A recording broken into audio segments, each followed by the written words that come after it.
Bonjour, bienvenue à votre émission La Victoire de l'amour. J'espère que vous allez bien en cette belle journée du mois de janvier. Aujourd'hui, une émission tout à fait spéciale. Je rencontre avec beaucoup de joie quelqu'un qui est sur le chemin de la prêtrise. Il s'agit du frère Lanfaume Faunevillé. Il est originaire du Laos. Une chanson absolument magnifique avec Sébastien Korn et l'homélie avec le bon père Michel-Marie de Paris. Bienvenue à votre émission La Victoire de l'amour. Un seul geste de toi viendra mon secours.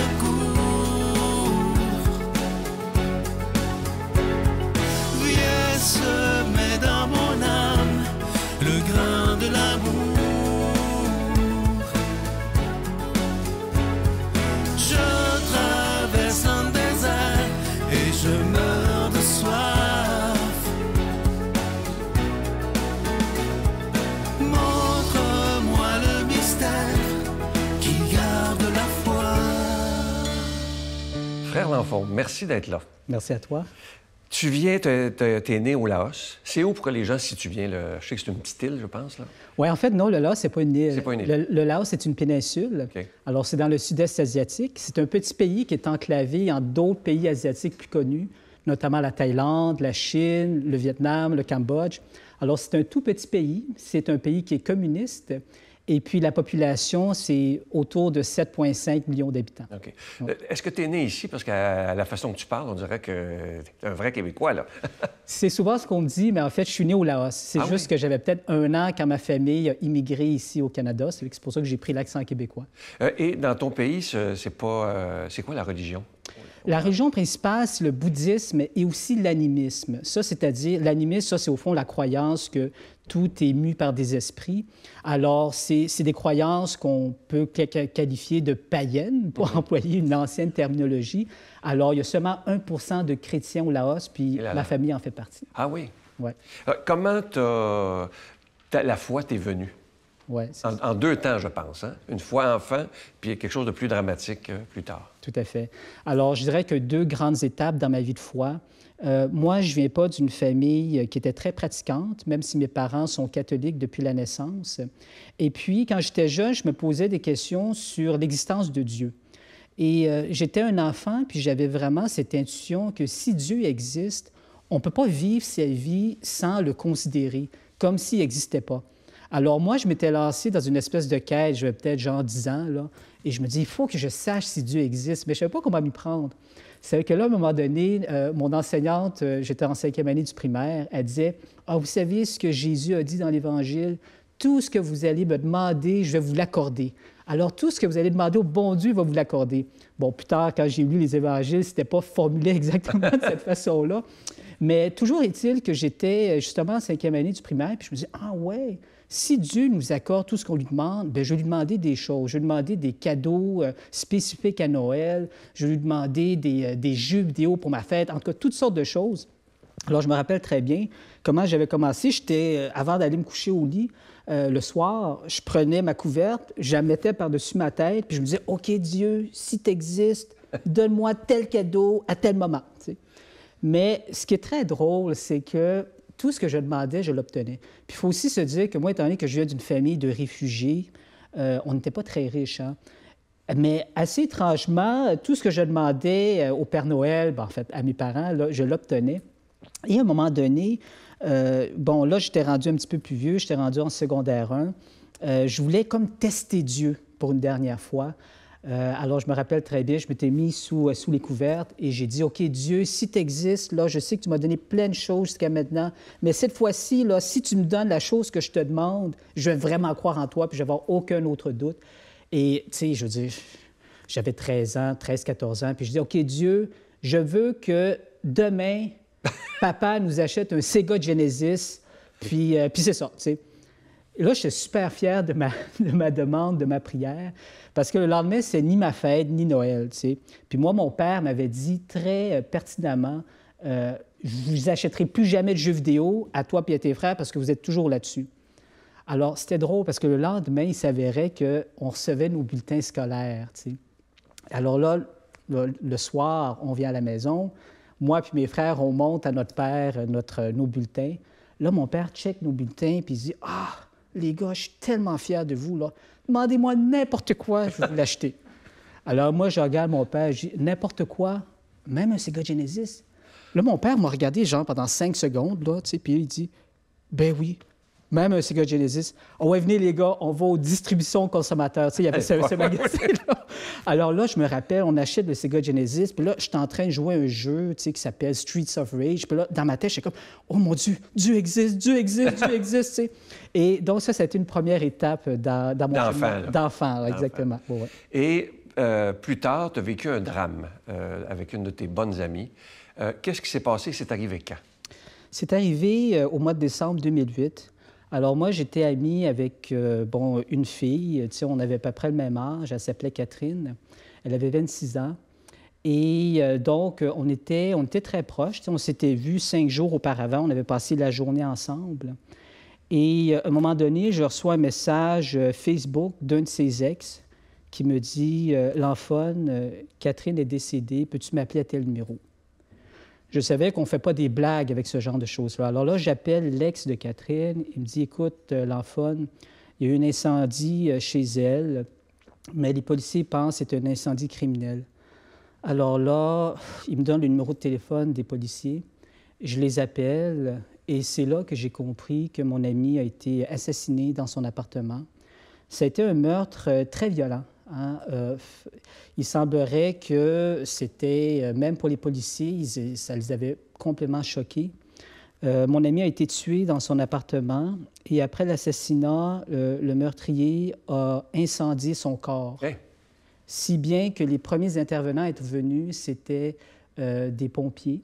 Et là, ils ont vu que c'était un corps qui brûlait et c'était le corps de mon ami. Alors, c'est comme ça que j'ai appris que mon ami a été assassiné. Ouais. On réagit comment? Parce qu'on s'imagine toujours que ça arrive aux autres. Mais quand c'est proche comme ça, c'est quoi notre réaction? C'est très drôle parce que c'est survenu un moment dans ma vie où j'étais plus sûr que je croyais en Dieu. Tu sais, j'avais pas mal laissé de côté ma foi pendant plusieurs années. Et je me souviens que 2 semaines avant l'assassinat de mon ami, je m'étais dit « L'enfant, est-ce que tu crois encore en Dieu? » Et la réponse que je me suis donnée, c'était « Je ne sais pas si je crois en Dieu et je m'en fous. » Parce que tout allait bien dans ma vie. Tu sais, j'étais aux études, j'avais des amis, puis bon, je réussissais bien et tout dans tout ce que j'entreprenais. Là, j'apprends que mon ami est assassiné dans des circonstances évidemment dramatiques. Alors, je dirais que mon monde, le monde autour de moi et aussi mon monde intérieur s'est complètement écroulé. J'essaie de trouver un sens à tout ça et je n'y arrivais pas. Alors, ça a été quelque chose d'assez traumatisant. Ouais. Et comment la foi est revenue? La foi est revenue parce que, tu sais, quand on vit quelque chose d'aussi dramatique, un choc aussi grand, on retrouve certains réflexes qu'on avait. Et moi, étant donné que quand j'étais ado, hein, j'avais vécu une première conversion, j'ai eu comme des réflexes de retourner à l'Église. Alors, à l'époque, je travaillais comme auxiliaire de recherche à l'Université de Montréal. C'était tout près de l'Oratoire Saint-Joseph. Alors, tous les jours, j'allais à l'Oratoire Saint-Joseph. J'en profitais pour aller à l'Oratoire Saint-Joseph pour être dans un environnement calme. Maintenant, j'y allais tous les jours et 4 mois après l'assassinat de mon ami, j'ai vécu une expérience spirituelle à l'Oratoire Saint-Joseph qui a complètement changé ma vie. J'étais justement à l'Oratoire. Et là, tout d'un coup, j'ai ressenti intérieurement une présence qui est à la fois très forte et très douce. Là, j'essaie de mettre des mots dans une expérience qui n'est pas facile à décrire, mais c'était à la fois très puissant et très doux, et je sentais que ça m'élevait l'âme en quelque part.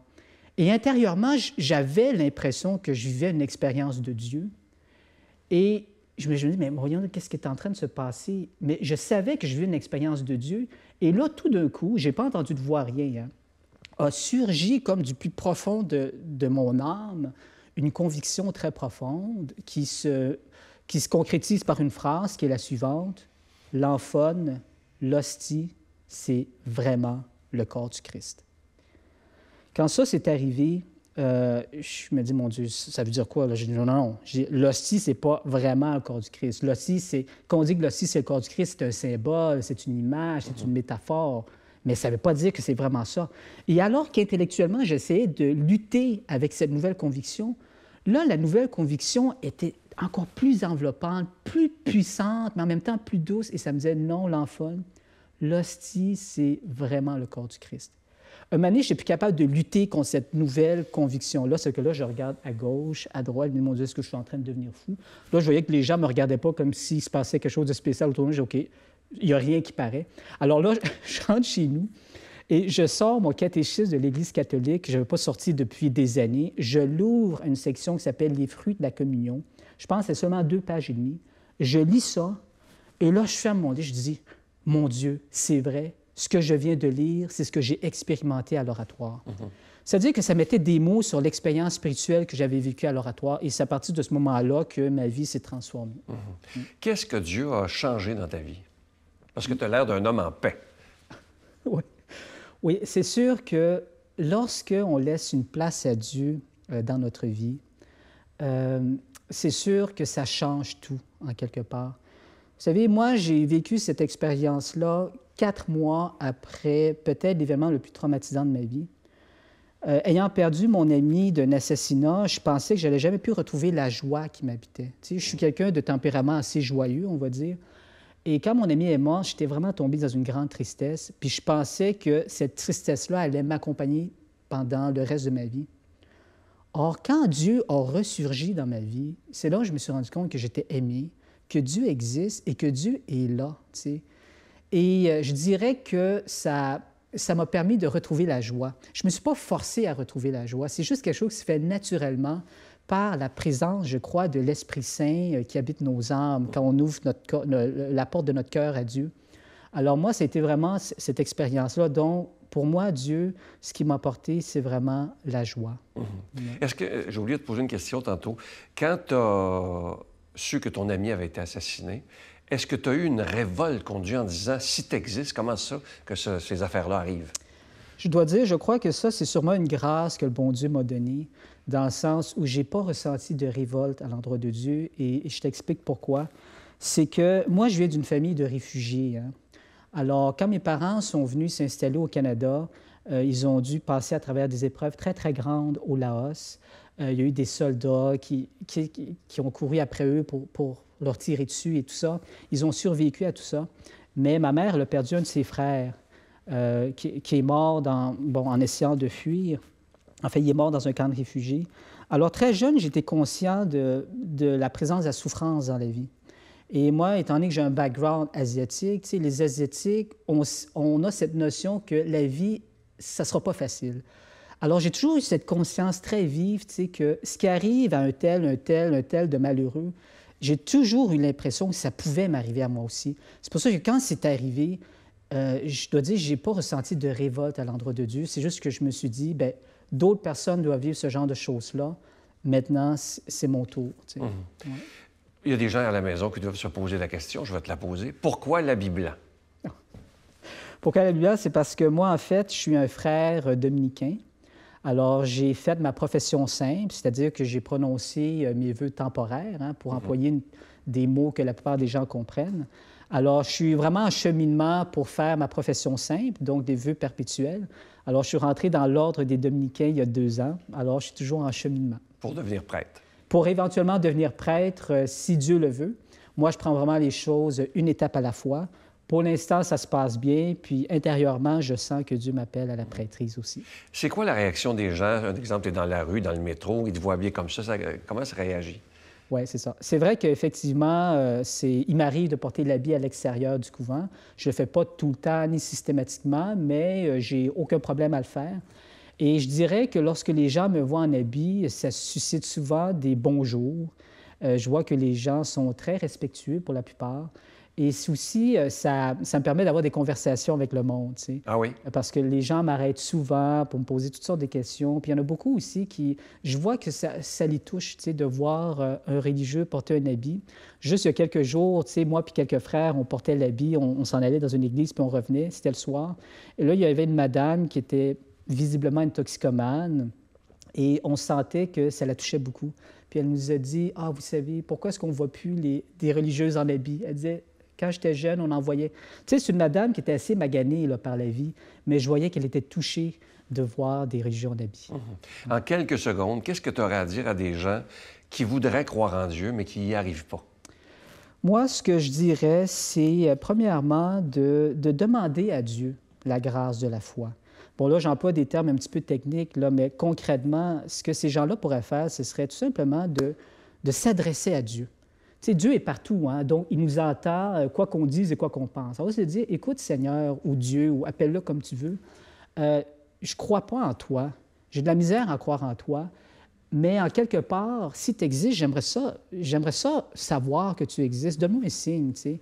Alors, tu sais, moi, dans ma vie, évidemment, je ne suis pas le genre de personne à demander constamment des signes, mais il y a des moments dans notre vie où les signes que Dieu nous envoie, c'est quelque chose qui nous aide vraiment.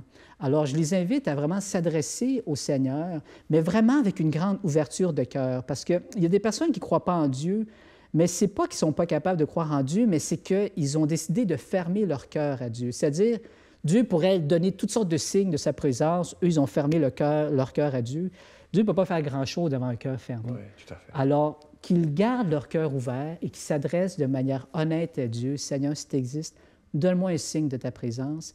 Et Dieu, qui s'ajuste toujours à notre humanité, va très certainement, je crois, leur donner un signe qu'eux vont pouvoir comprendre. Eux vont comprendre. Ouais.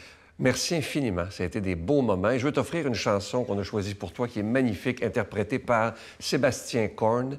C'est Jésus, je te suivrai. Dans la joie, quand le soleil m'inonde, sur les monts où ta présence abonde, oh, Jésus, je te suivrai. Dans la peine, quand mon âme sombre, dans la vallée du deuil et de l'ombre, oh, Jésus, je te suivrai.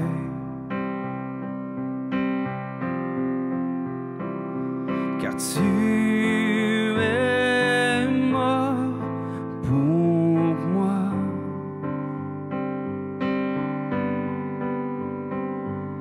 Je vivrai pour toi.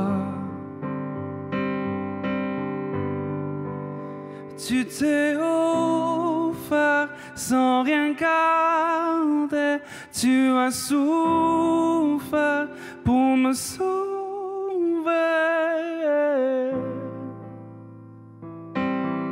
Jésus, je te suivrai. Je t'aimerai plus que la vie, te servirai malgré le prix. Oh.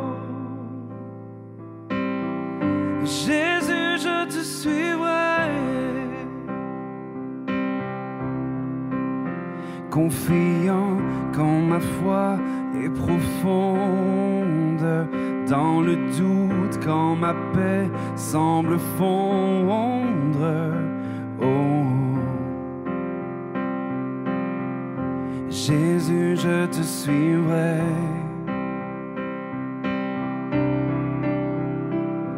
Car tu es mort pour moi.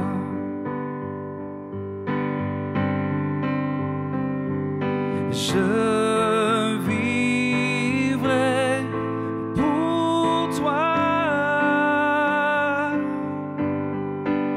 Tu t'es offert sans rien garder.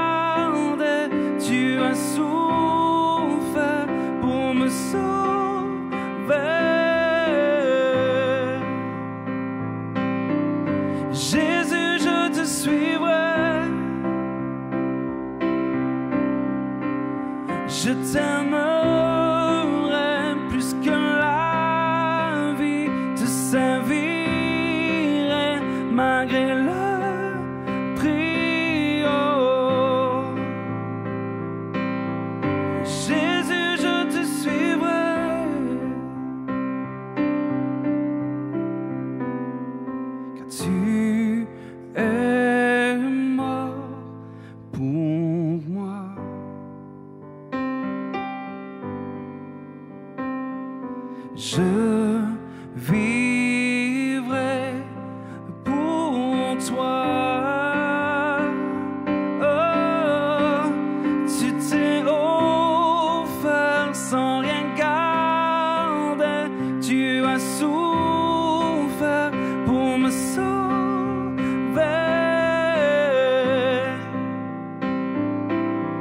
Jésus, je te suivrai, je t'aimerai plus que la vie, te servirai malgré le prix. Oh, Jésus, je te suivrai. Jésus, je te suivrai. Notre Père qui es aux cieux, que ton nom soit sanctifié, que ton règne vienne, que ta volonté soit faite sur la terre comme au ciel. Donne-nous aujourd'hui notre pain de ce jour. Pardonne-nous nos offenses, comme nous pardonnons aussi à ceux qui nous ont offensés. Et ne nous laisse pas entrer en tentation, mais délivre-nous du mal, car c'est à toi qu'appartiennent le règne, la puissance et la gloire pour les siècles des siècles. Amen. Je suis tellement content de vous parler de ce magnifique cadeau du mois de janvier, une belle exclusivité de la Victoire de l'amour. Il a été fabriqué sur mesure pour nous. Alors, il s'agit du chapelet de l'espérance. Il est en cristal et en cristal bleu et il est déjà béni. Ça se donne très, très bien en cadeau. Vous le recevrez avec un don de 25 $ et si vous en voulez deux, avec un don de 40 $. Et vous remarquerez les détails de la croix, à quel point c'est beau, et les détails du visage de Marie. C'est absolument magnifique. C'est vraiment un chapelet d'une grande qualité. Je vous donne l'adresse. La Victoire de l'amour, case postale 120, succursale Boucherville à Boucherville, le J4B 5E6, je vous la redonne. La Victoire de l'amour, case postale 120, succursale Boucherville à Boucherville, le J4B 5E6. Également par téléphone, par carte de crédit du lundi au vendredi de 8h30 à 16h30 dans le 514-523-4433, 523-4433 ou sans frais le 1-888-811-9291, 1-888-811-9291 et aussi sur notre site Internet. Vous savez que c'est une façon très rapide, sécuritaire et efficace de faire votre don parce que notre site, il est sécurisé, donc il n'y a aucun danger. C'est le www.lavictoiredelamour.org. Alors, je vous rappelle le cadeau du mois. Il s'agit du chapelet de l'espérance. Il est en cristal et il est déjà béni. Et je vous rappelle aussi que si vous désirez, parfois il y a des gens qui disent « Bien, moi, j'aimerais aussi avoir un cadeau des années passées ». Il s'agit d'aller voir sur notre site Internet dans la section à droite. Vous cliquez sur cadeaux et vous allez avoir toute la liste des cadeaux qui sont disponibles. Alors, merci de tout cœur de ce que vous faites pour la Victoire de l'amour parce que dans un mois, exactement un mois, ça fera déjà 27 ans, imaginez, que cette œuvre existe. Mon Dieu, donnez-moi la sérénité d'accepter les choses que je ne peux changer, le courage de changer les choses que je peux et la sagesse d'en connaître la différence. Amen.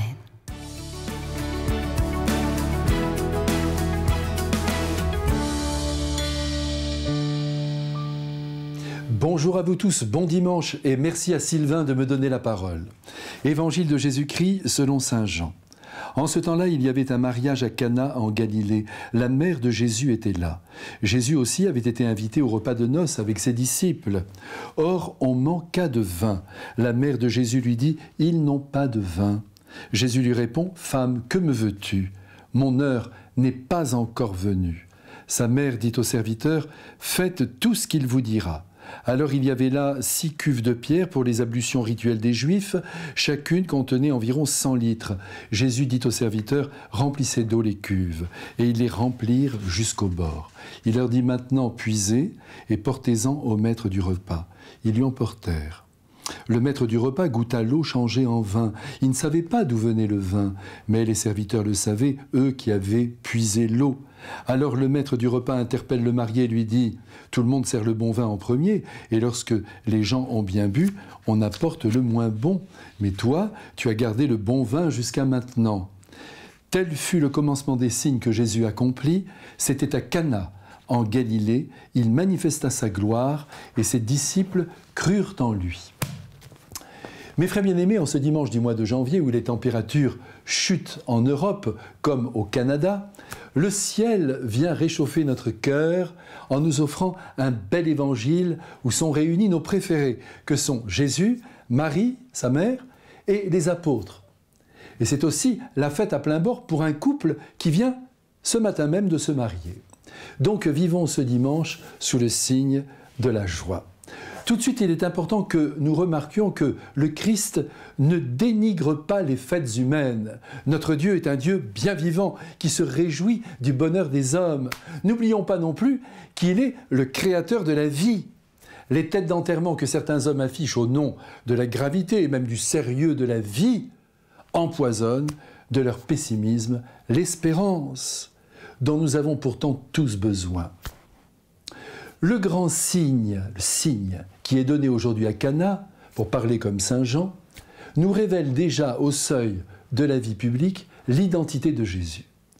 Mais n'allons pas trop vite. Après le mariage, la fête qui a fait corps avec des prières, s'est admirablement déroulée. Tout le monde a bien mangé et tout le monde a déjà bien bu comme il se doit. Seulement voilà, quand le gâteau arrive, il n'y a plus rien à boire. Et sans doute, la Sainte Vierge, qui voit tout, qui entend tout, qui subodore le moindre manque, rien d'étonnant à cela. Elle est la mère de l'humanité, elle n'admet pas que ses enfants souffrent de quoi que ce soit. Eh bien, cette Vierge, en regardant la tête des domestiques, a tout de suite compris qu'il y avait un problème.